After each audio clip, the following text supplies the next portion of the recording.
L'histoire d'une épouse sage et d'un mari insensé. Cette femme était très intelligente mais a malheureusement rencontré son mari qui était trop stupide. L'autre jour, après avoir tissé du tissu, elle l'a donné à son mari pour qu'il le vende.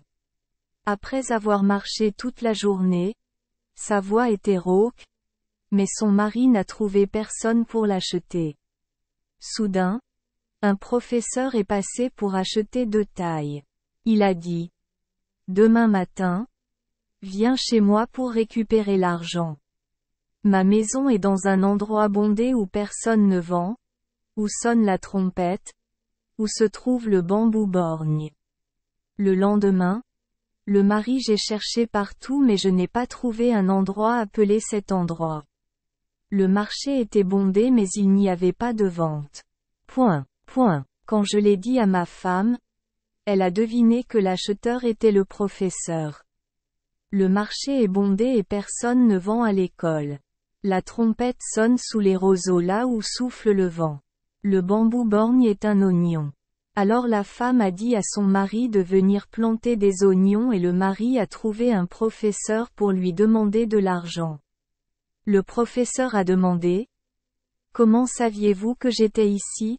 L'homme a répondu: Ma femme l'a deviné. Le professeur a secrètement félicité sa femme. Lorsque le mari est revenu, il a envoyé une branche de fleurs de jasmin pour la mettre au milieu. Un morceau de merde de buffle.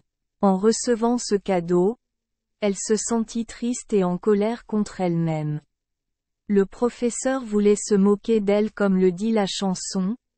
Une femme sage épouse un mari insensé, comme une fleur de jasmin plantée dans du fumier de buffle. Pensant ainsi, elle s'est rendue au bord de la rivière, a attendu que les eaux soient hautes et s'est suicidée. Le professeur l'a deviné, alors il l'a beaucoup regretté, faisant semblant de porter un panier en lambeaux et s'est dirigé vers le bord de la rivière.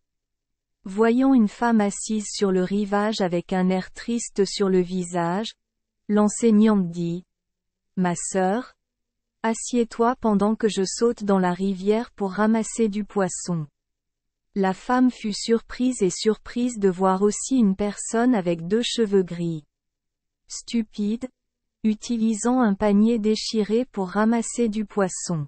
En comparant cette personne âgée à son mari à la maison, son mari a jugé cela plus sage. Pensant ainsi, elle s'est réconfortée et est rentrée chez elle sans se suicider. Lire des contes de fées. Merci les enfants des Esperluette Croisillon 39. Avoir écouté des contes de fées au jour Esperluette Croisillon 39. 8. Espérons que les histoires apporteront aux enfants des moments heureux et significatifs. Si vous aimez notre chaîne, veuillez appuyer sur le bouton S Esperluette Croisillon 39.